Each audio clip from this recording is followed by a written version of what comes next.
Standing outside my cousin Madison's wedding venue, clutching the restraining order that banned me from attending, I never imagined this moment would lead to uncovering the biggest family conspiracy in our history.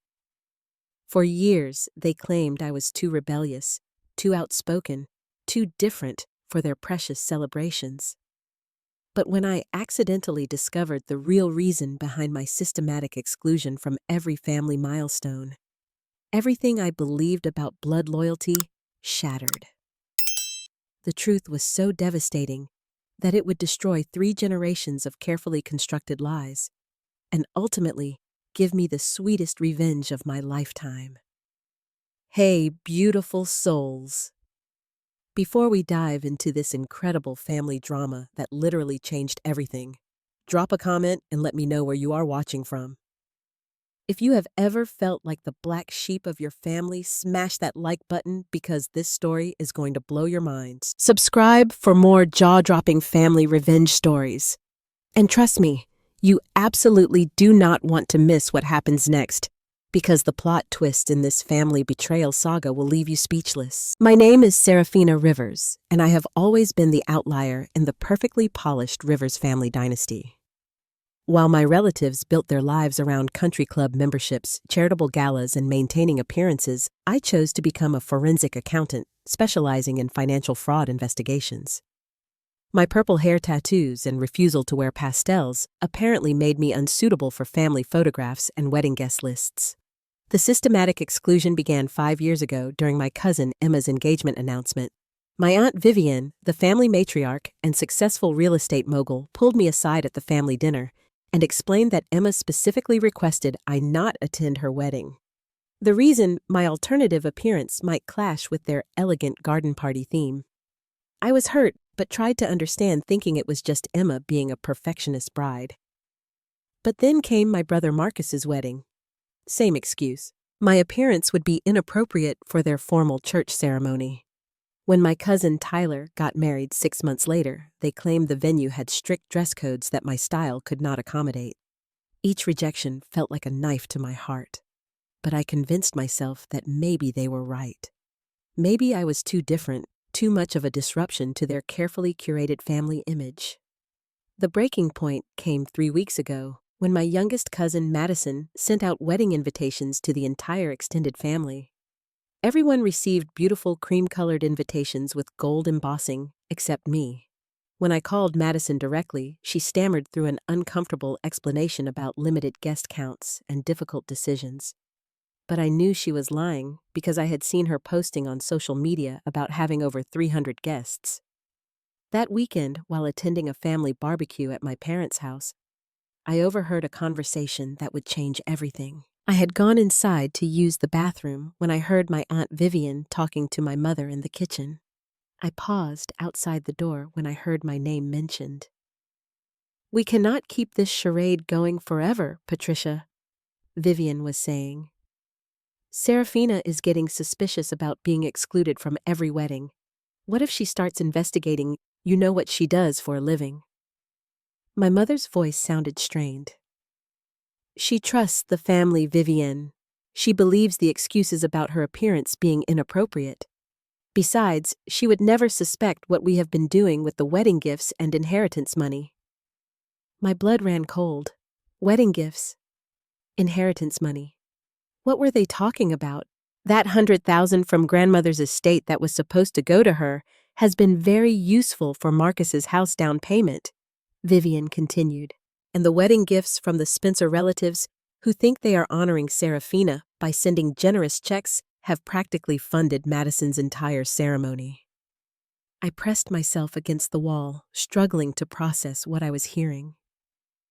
They were stealing money meant for me, using my name to collect wedding gifts while simultaneously excluding me from the celebrations.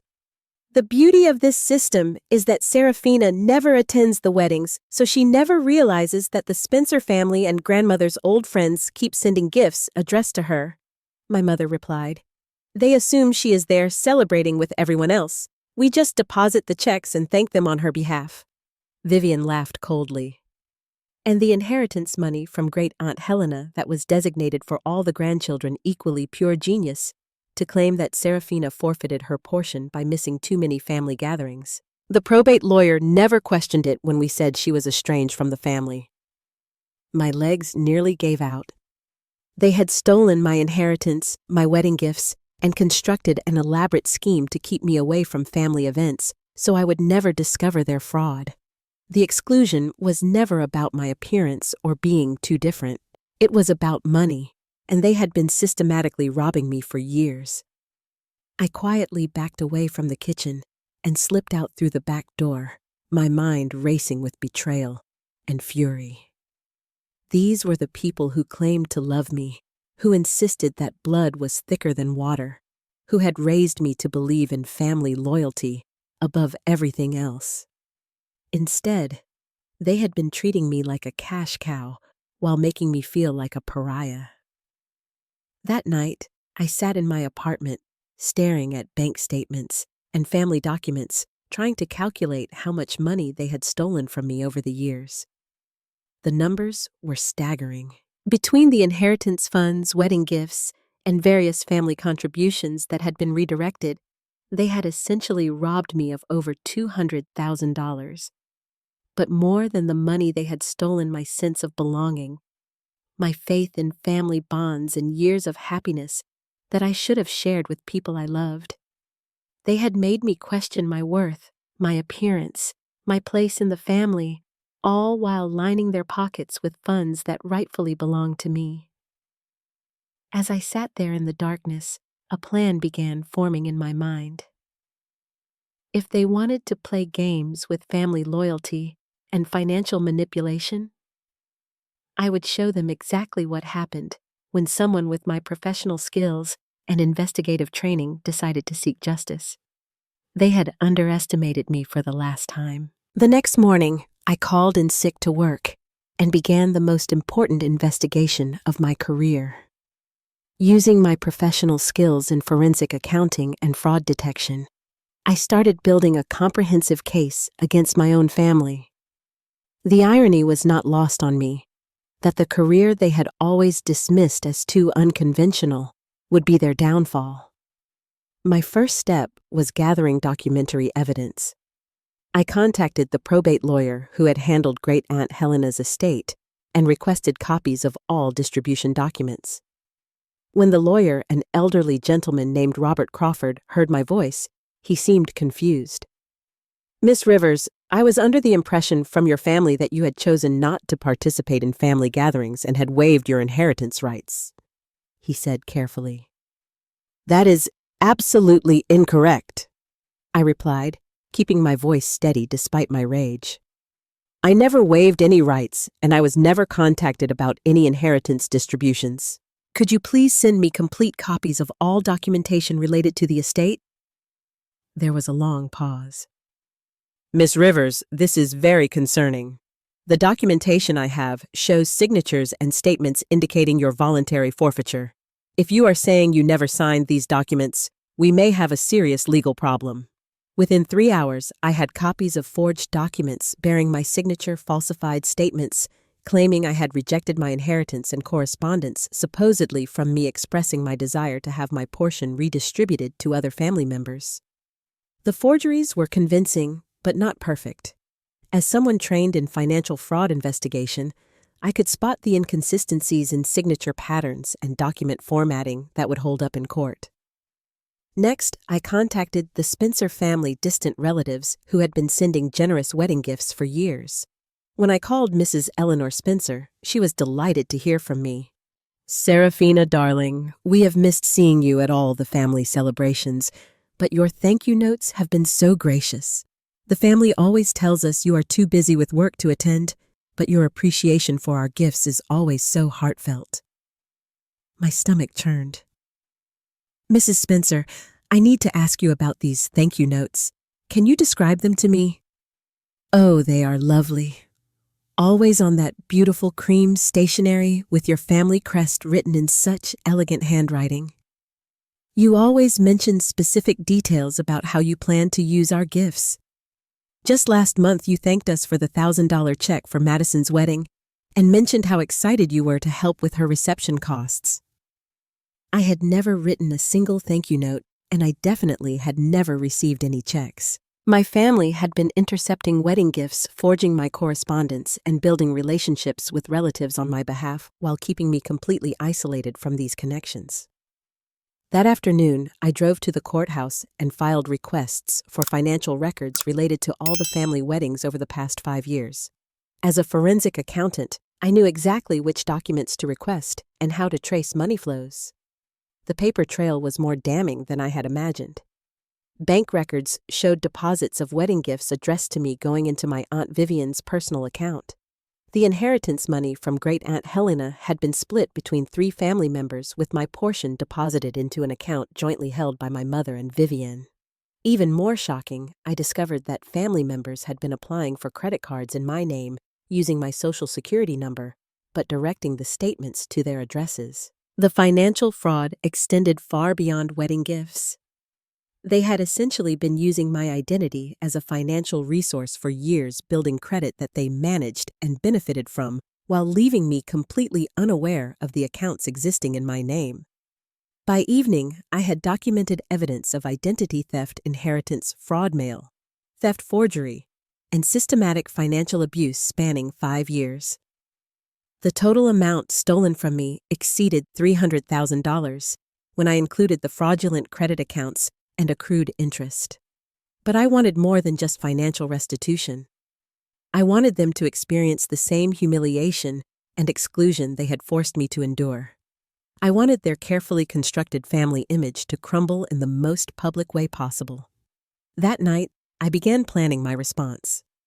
In 3 months, I would be getting married to my partner David, a successful entrepreneur who had proposed 6 months earlier. Originally, we had planned a small ceremony with just close friends. But now I realized I needed to stage the most spectacular wedding our family had ever seen. I called David and explained everything I had discovered. His reaction was exactly what I needed: fury at my family's betrayal and complete support for whatever plan I wanted to pursue. "They have been treating you like garbage while literally stealing your money," he said, pacing around our apartment. "We need to expose them for what they are, but we need to do it in a way that ensures they face real consequences." We spent the next week crafting the perfect strategy. First, I would invite every single family member to our wedding, including the extended relatives who had been sending gifts that I never received. I would spare no expense creating the most elegant and expensive celebration our family had ever witnessed. Second, I would use the wedding as an opportunity to present evidence of their fraud to the entire family simultaneously, ensuring maximum public humiliation for the people who had spent years making me feel ashamed of who I was.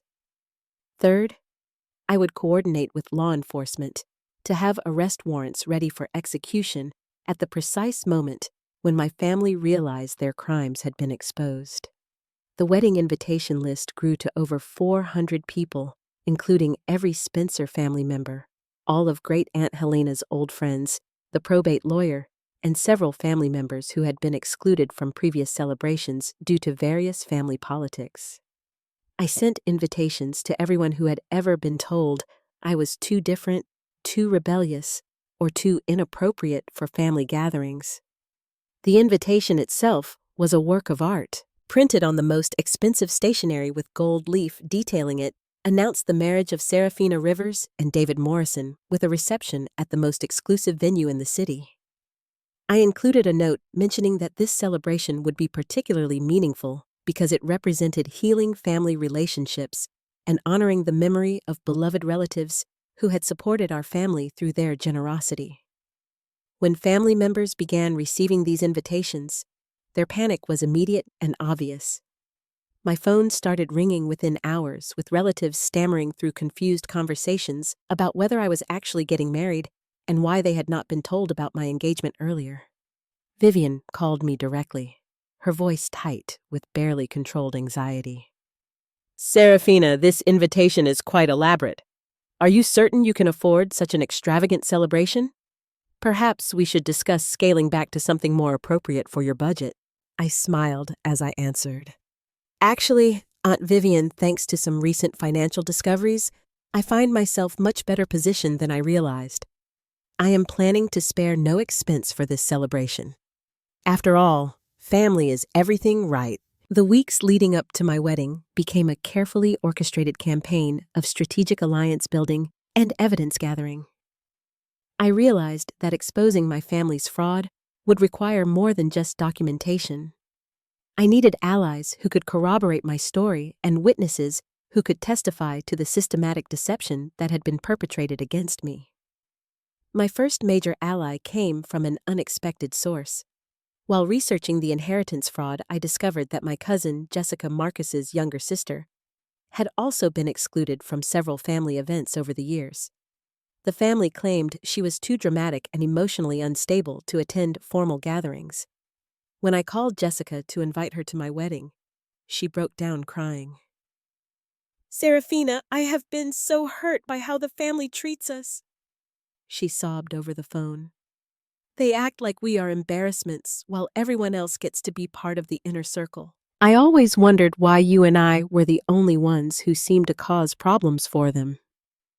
I carefully probed deeper into Jessica's experiences and discovered that she had also been systematically excluded from financial benefits that should have been distributed equally among family members.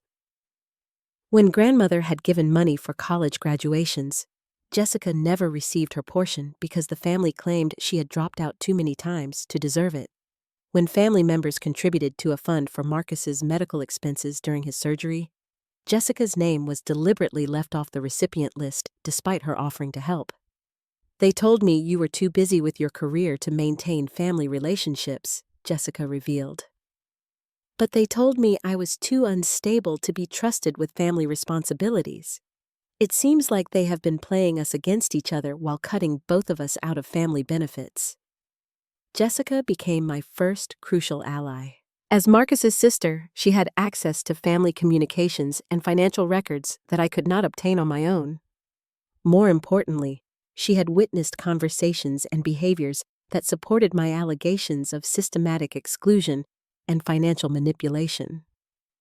My second alliance formed through my investigation of the probate fraud.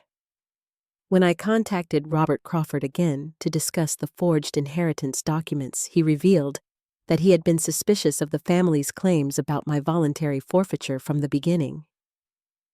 In 30 years of estate law, I have rarely seen someone completely walk away from a substantial inheritance without at least requesting documentation or asking questions.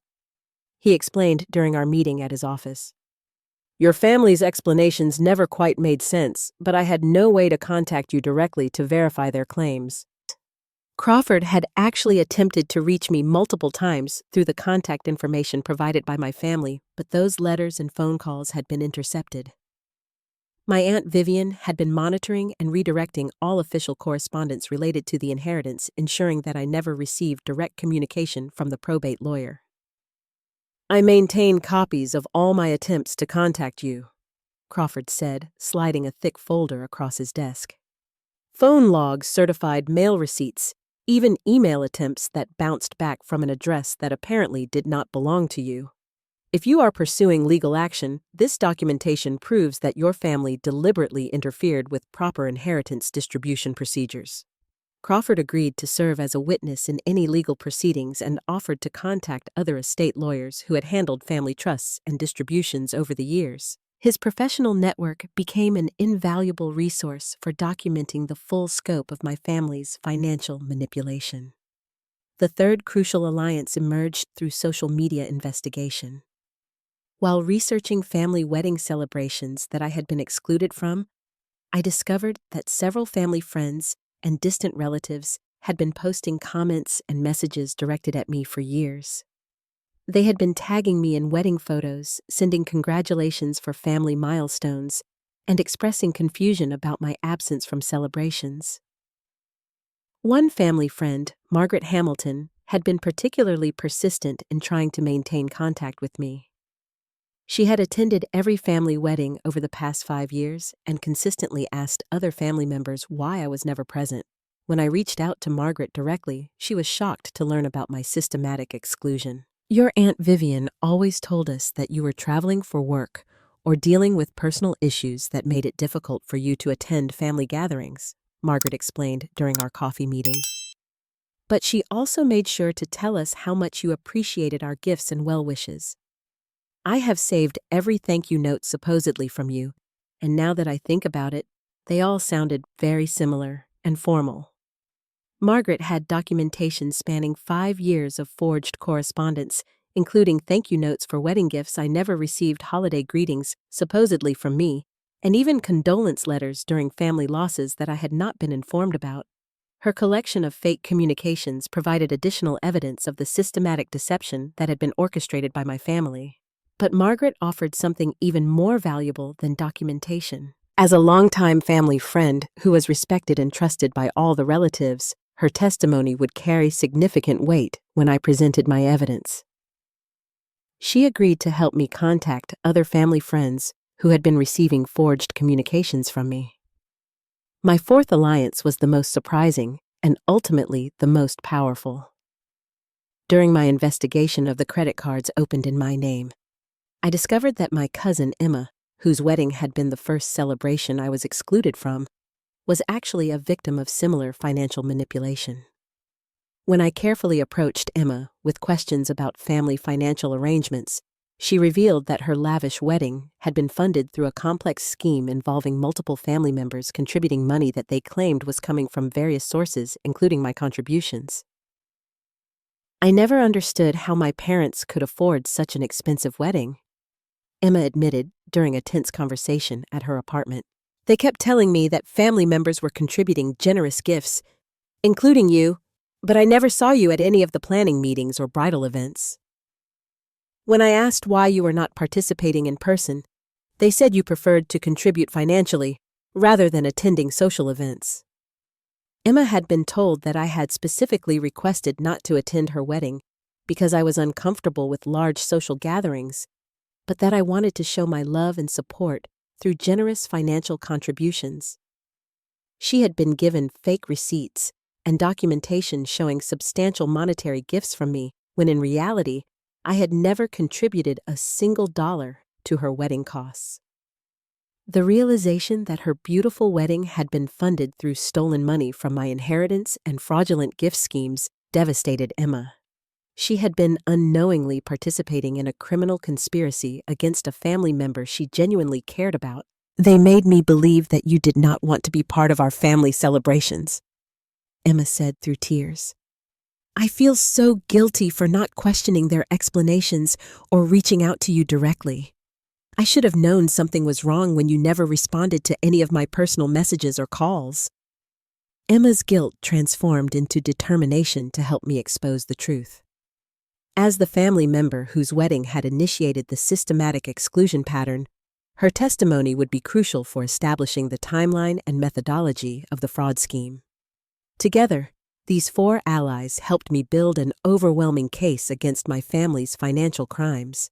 But more importantly, they helped me understand that I had never been alone in feeling excluded and manipulated by the family power structure. The revelation that multiple family members had been victims of different forms of manipulation and deception strengthened my resolve to ensure that justice was served, not just for me, but for everyone who had been harmed by the systematic abuse of family trust.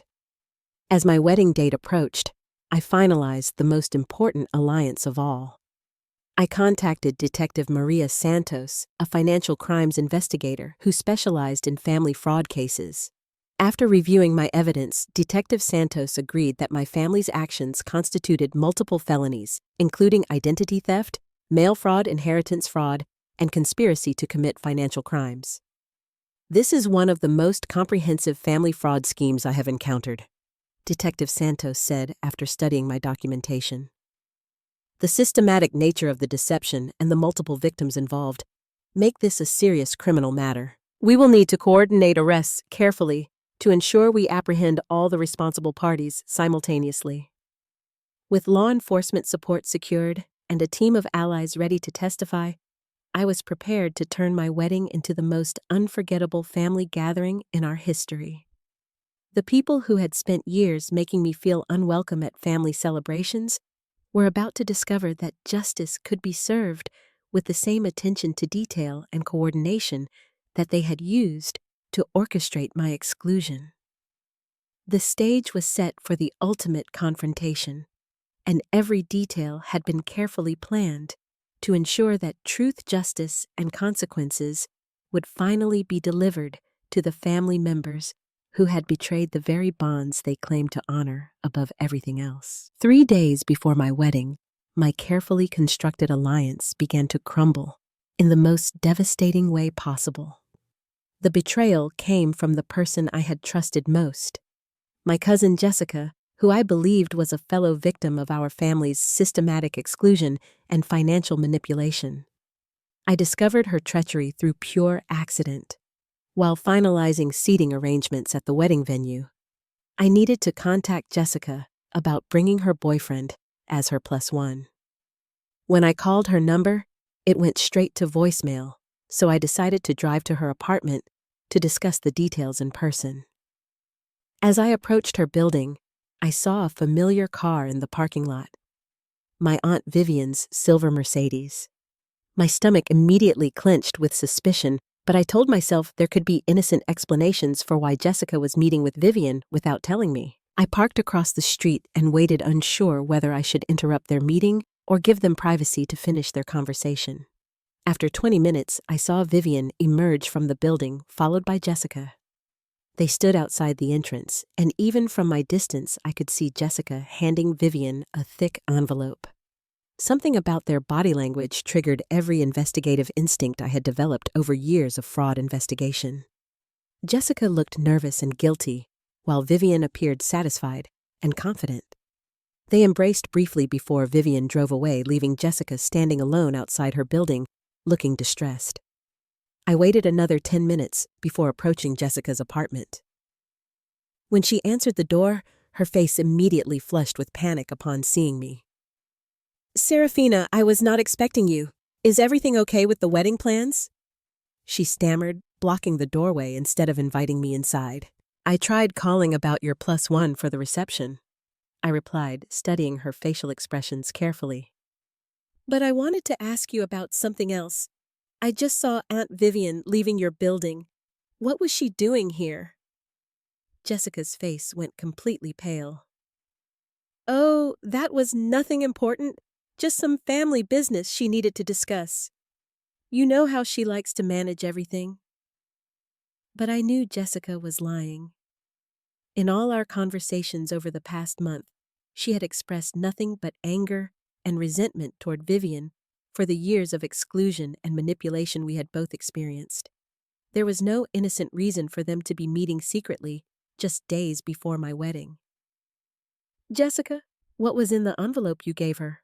I asked, directly deciding that confrontation was better than continued deception. Her reaction confirmed my worst fears. Jessica's eyes filled with tears, and she collapsed onto her couch, burying her face in her hands.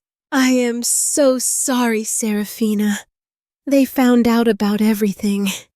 They knew you had been investigating them, and they knew I was helping you gather evidence."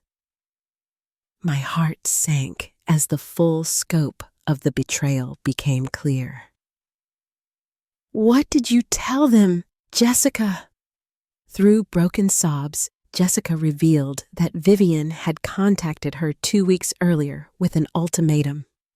The family had discovered our investigation through monitoring my phone calls and tracking my meetings with the probate lawyer and other witnesses. They knew exactly what evidence I had gathered and which family members were supporting my case. "Vivian told me that if I continued helping you, they would expose some things about my past that would destroy my relationship with Marcus and my job," Jessica explained. She had documentation about mistakes I made with my college loans and some financial problems I had hidden from the family. She threatened to tell everyone unless I provided them with copies of all the evidence you had collected.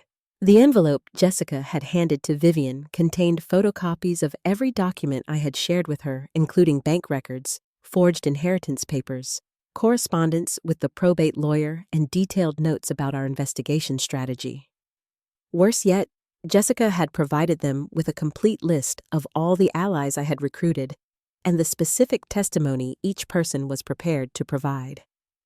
They also know about your plan to have them arrested at the wedding, Jessica whispered.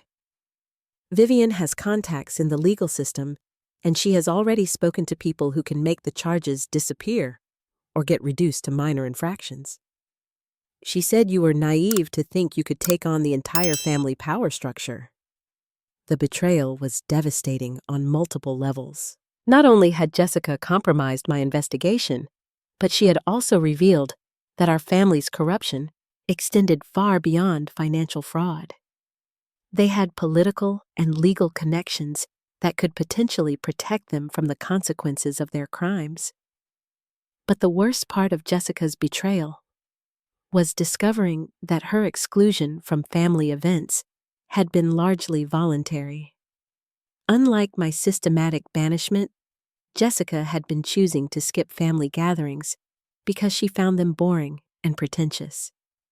The family had been using her voluntary absences as cover for their claims that both she and I were unreliable family members who could not be trusted with financial responsibilities. I never lost inheritance money like you did, Jessica admitted through her tears.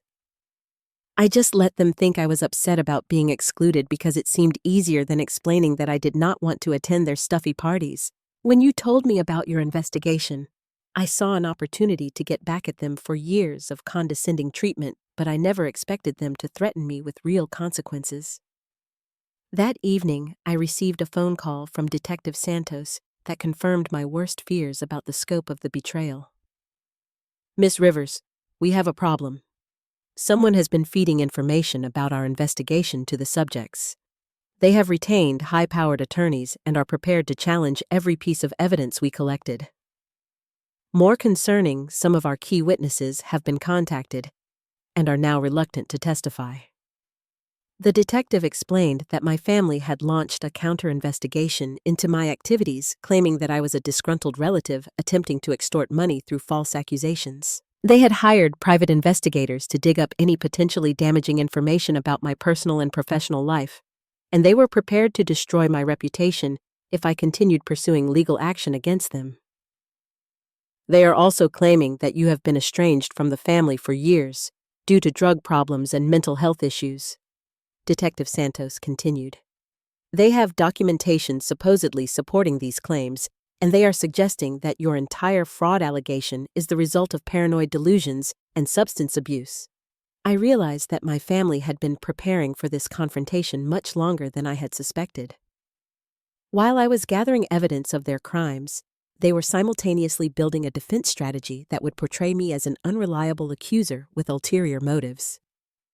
The final blow came when I discovered that several of my other allies were wavering in their support. Emma called me that night to express concerns about testifying against her parents and aunt.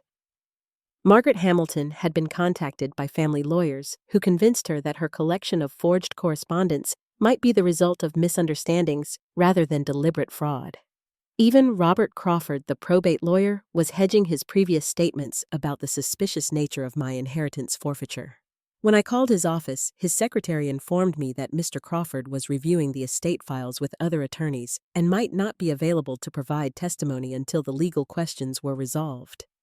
As I sat in my apartment the night before my wedding, I faced the devastating reality that my carefully planned exposure and revenge strategy was crumbling around me.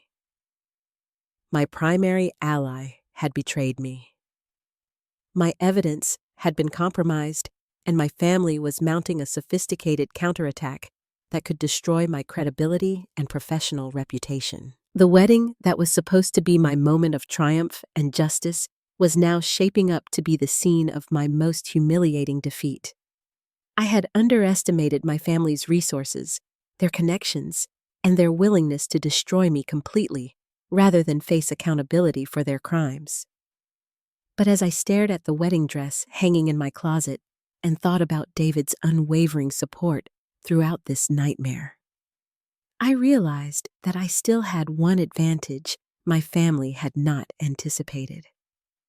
They had spent so much energy undermining my investigation that they had failed to prepare for the possibility that I might have evidence and allies they knew nothing about. The morning of my wedding dawned with unexpected hope in the form of an urgent phone call from an unknown number. The caller identified herself as Patricia Lawson, a former employee of my Aunt Vivian's real estate company, who had been following news about my investigation through mutual connections in the business community. "Miss Rivers, I have been waiting years for someone to challenge your aunt's business practices," Patricia said urgently.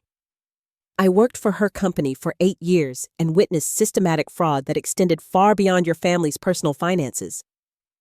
If you are willing to meet with me this morning, I can provide you with evidence that will make your family's counterattack completely irrelevant." Despite the chaos of wedding day preparations, I agreed to meet Patricia at a coffee shop near my apartment. What she revealed transformed my understanding of the scope of my family's criminal enterprise and provided me with the leverage I needed to ensure that justice would finally be served. Patricia had been Vivian's bookkeeper and office manager until she was fired 3 years earlier for asking too many questions about irregularities in client accounts and trust fund management. During her employment, she had discovered that Vivian was operating a sophisticated embezzlement scheme that targeted elderly clients and family trusts. "Your aunt has been systematically stealing from client accounts for over a decade," Patricia explained, sliding a thick folder across the table. "She specializes in managing real estate transactions and estate planning for wealthy families, which gives her access to large amounts of money that can be temporarily redirected without immediate detection." The documentation Patricia provided was staggering in its scope and detail. She had secretly photocopied financial records, client correspondence, and internal company communications that revealed a pattern of theft affecting dozens of families beyond my own. Vivian had been using her position as a trusted family advisor to manipulate inheritance distributions, redirect trust fund payments, and charge unauthorized fees to estate accounts. "The scheme involving your family was just one small part of a much larger operation," Patricia continued. "Your aunt realized that family members were the perfect targets because they trusted her completely and rarely questioned her explanations about financial procedures. She has been stealing from cousins, siblings, and elderly relatives for years." But Patricia's most damaging revelation involved the political and legal connections that my family believed would protect them from prosecution. She had documented evidence showing that Vivian had been bribing city officials, court clerks, and law enforcement personnel to overlook irregularities in her business practices and to provide advance warning about investigations. "The reason your family felt confident about fighting your charges is because they have been paying off people in the legal system for years," Patricia explained. "But what they do not know is that the FBI has been conducting a separate investigation into municipal corruption, and they have been monitoring your aunt's bribery activities as part of a larger organized crime probe." Patricia had been cooperating with federal investigators for 2 years, providing them with detailed records of corruption payments and illegal activities involving dozens of city officials and business leaders. My family's financial fraud was about to become evidence in a major federal racketeering case that would make my individual claims seem insignificant by comparison. "The FBI agents handling this case want to meet with you today," Patricia said, handing me a business card. "They believe your wedding celebration tonight could provide the perfect opportunity to gather additional evidence and make arrests that would significantly advance their investigation." Within 2 hours, I was sitting in a federal office building meeting with Special Agent Rebecca Martinez and her team of financial crimes investigators. They had been tracking my Aunt Vivian's criminal activities as part of a comprehensive investigation into organized corruption involving real estate transactions, estate fraud, and political bribery. "Your personal investigation actually helped us identify additional aspects of this criminal enterprise that we had not previously discovered," Agent Martinez explained. "The inheritance fraud and identity theft involving your finances revealed methods and patterns that helped us understand how your aunt was manipulating other family trusts and estate accounts. The federal investigation had uncovered evidence that my family's crimes extended far beyond the $300,000 they had stolen from me. Vivian's real estate company had embezzled over $2 million from client accounts, and the political corruption network she had built involved payments to judges, prosecutors, and police officials who had been protecting her operations for years. We have been planning coordinated arrests for several weeks, but your wedding celebration provides an ideal opportunity to apprehend multiple suspects simultaneously, Agent Martinez continued. We would like your permission to use your reception as the location for executing federal arrest warrants. The FBI had been monitoring communications between my family members and their legal representatives, so they knew about Jessica's betrayal and my family's counterattack strategy. But rather than undermining the federal investigation, my family's defensive preparations had actually provided additional evidence of their criminal consciousness and efforts to obstruct justice. Your cousin Jessica's cooperation with your aunt actually helped us document active conspiracy to interfere with the federal investigation, Agent Martinez revealed. We recorded phone conversations where your family discussed destroying evidence and intimidating witnesses. Their attempts to discredit you have become additional charges in our case. More importantly, the federal agents had been working with Detective Santos to ensure that my original local charges would be absorbed into the larger federal case where my family's political connections would be useless. The corruption network that Vivian believed would protect her had already been compromised by the FBI investigation. We also have some good news about your financial recovery, Agent Martinez said, sliding additional documents across the conference table.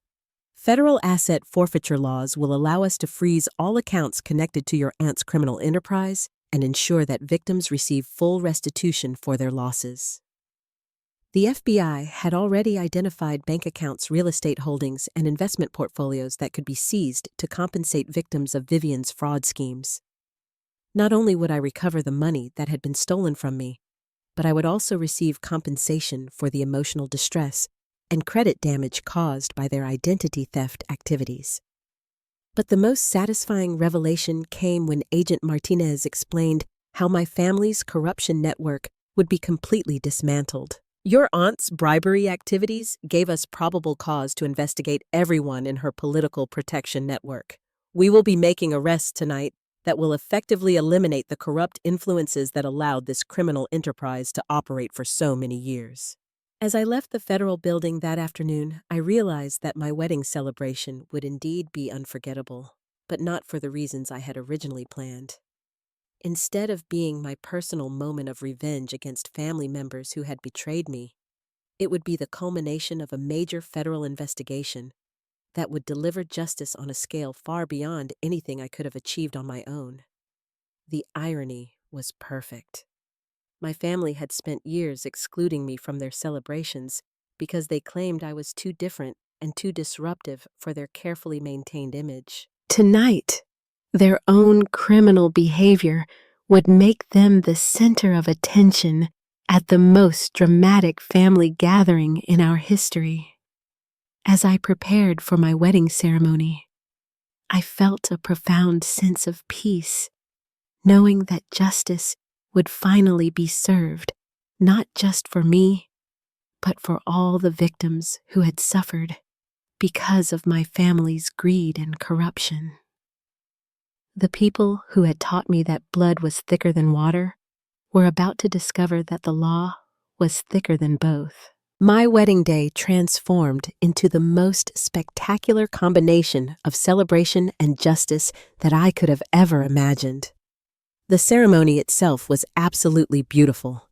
David and I exchanged vows in front of 400 guests in the most elegant venue our city had to offer, surrounded by flowers, music, and genuine love from the people who truly mattered in our lives. But the real drama began during the reception dinner, when my Aunt Vivian stood up to deliver what she assumed would be a speech designed to publicly humiliate me and undermine my credibility before the assembled family and friends. "Ladies and gentlemen," Vivian announced, tapping her champagne glass with a fork to get everyone's attention. I feel compelled to address some recent family difficulties that have unfortunately overshadowed what should be a joyous celebration. She had prepared a lengthy speech about my supposed mental health problems, my alleged estrangement from family values, and my recent attempts to extort money through false accusations against hardworking family members who had always supported me. Vivian's plan was to destroy my reputation so completely that no one would believe any allegations I might make about family financial improprieties. But she never got the chance to finish her character assassination. Halfway through her second sentence, federal agents entered the reception hall and began making arrests with military precision and coordination that left the entire wedding party speechless. Vivian Patterson, you are under arrest for racketeering, money laundering, bribery, and conspiracy to commit financial fraud. Special Agent Martinez announced, approaching my aunt's table with handcuffs ready. You have the right to remain silent. The chaos that followed was both terrifying and deeply satisfying to witness. My mother, Uncle Richard, and Cousin Marcus were also arrested on various charges related to inheritance fraud, identity theft, and conspiracy to obstruct justice. Even Jessica was taken into custody for her role in interfering with the federal investigation and destroying evidence. But the arrests extended far beyond my immediate family members. City Councilman Bradley Morrison, who had been accepting bribes to overlook zoning violations in Vivian's real estate developments, was arrested at his table near the dance floor. Judge Patricia Hendricks, who had been receiving payments to ensure favorable rulings in estate cases, was handcuffed while she was standing in line at the dessert buffet.